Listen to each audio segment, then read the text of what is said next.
Guys आज हम बात करने वाले हैं एनीमिया के बारे में। दोस्तों हमारे भारत में काफ़ी लोगों में एनीमिया की प्रॉब्लम देखी जाती है।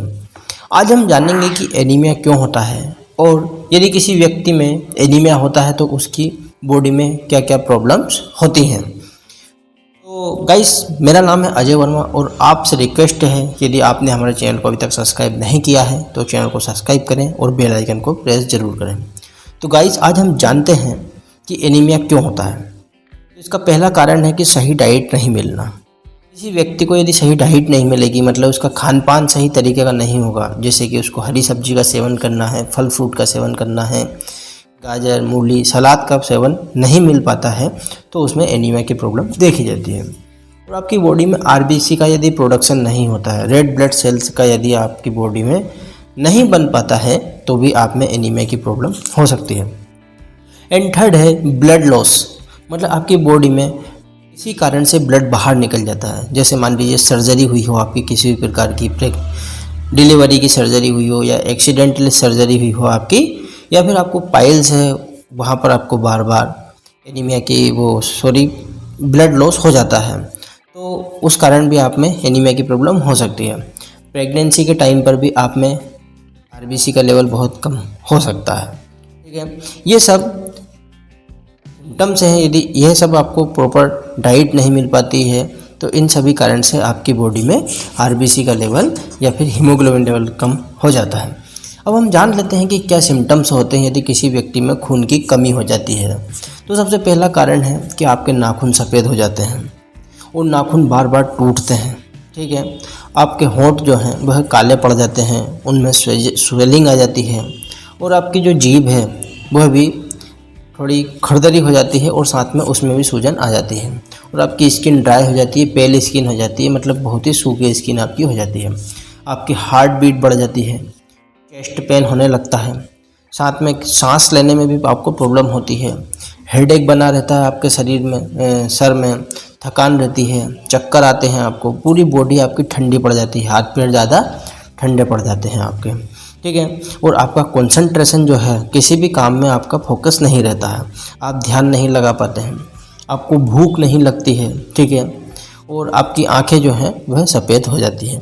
तो किसी भी पेशेंट को यदि एनीमिया हुआ हो, मतलब कि खून की कमी हुई हो, तो उसमें ये सारे सिम्टम्स देखे जाते हैं। तो हम जान लेते हैं इन सभी सिम्टम्स को दूर करने के लिए यूज़ की जाने वाली सबसे बेस्ट सिरप के बारे में, जिसका नाम है जिप सिरप। जिप सिरप जो है टैलेंट फार्मा कंपनी द्वारा बनाई जाती है, जिसका प्राइस बात करें तो बहुत ही लोअर प्राइस है, 50 रुपये इसका प्राइस है। क्वांटिटी की बात करें तो 200 ml की पैकिंग में ये आती है। अब जी इसके कंपोजिशन की बात करें हम तो इसके अंदर विटामिन बी कॉम्प्लेक्स है, मतलब कि विटामिन B1 है, vitamin B2, vitamin B6, vitamin B12 और नियासिनामाइड, फोलिक एसिड और डीपेंथेनॉल और फेरस ग्लूकोनेट इसके अंदर मिलाया गया है। साथ में इसके अंदर प्रोटीन हाइड्रोसिलेट भी मिलाया गया है और कैल्शियम ग्लूकोनेट भी इसके अंदर मिलाया गया है। तो ये सभी जो एलिमेंट्स इसके अंदर मिलाए गए हैं ये हमारी बॉडी के लिए बहुत ही ज़्यादा ज़रूरी हो रहे हैं। अब यदि हम बात करें इस सिरप की कि इसको आपको कैसे यूज़ करना है, ठीक है, इसके डोज के बारे में हम बात कर लेते हैं। तो जो 6 महीने का बच्चा होता है और 1 साल का बच्चा होता है, ऐसे बच्चे को आपको 5 ड्रॉप वंस डेली देना है। आप इंजेक्शन के थ्रू दे सकते हैं, उसके मुंह में ड्रॉप डालना है आपको, या फिर आपको ड्रॉपर के माध्यम से भी आप उसको दे सकते हैं। और 1 साल से 3 साल के बच्चे को आप 2.5 ml वंस डेली देना है खाना खाने के बाद। ठीक है, और आपको 3 साल से 10 साल का जो भी बच्चा है उसे 5 ml वंस डेली देना है थोड़ा बहुत खाना खिलाने के बाद। और 10 साल से 15 साल का जो भी बच्चा है उसे आप 7.5 ml वंस डेली दे सकते हैं। और 15 साल से जो भी बड़ा है 50 साल 60 साल उसको आप 10 ml दे सकते हैं। ये जो सिरप है यह प्रेगनेंसी में भी सेफ़ मानी गई है और जो महिला बच्चों को दूध पिलाती हैं उनमें भी इस सिरप को सेफ़ माना गया है, तो आप उनमें भी इसको दे सकते हैं। वे भी इसको 10 ml वंस डेली ले सकती हैं।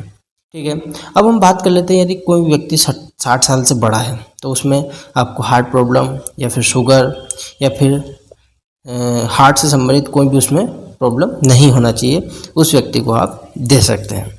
यदि ऐसे व्यक्ति से लेना चाहें तो डॉक्टर की सलाह के बाद ही लें।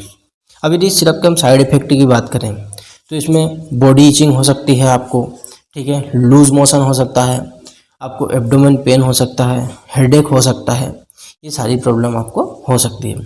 यदि सिरप का आप 2 से 3 महीने लगातार यूज़ करते हैं तो आपको काफ़ी अच्छा बेनिफिट मिलने वाला है। तो आज के लिए फ्रेंड्स इतना ही, मिलते हैं नेक्स्ट वीडियो में। धन्यवाद।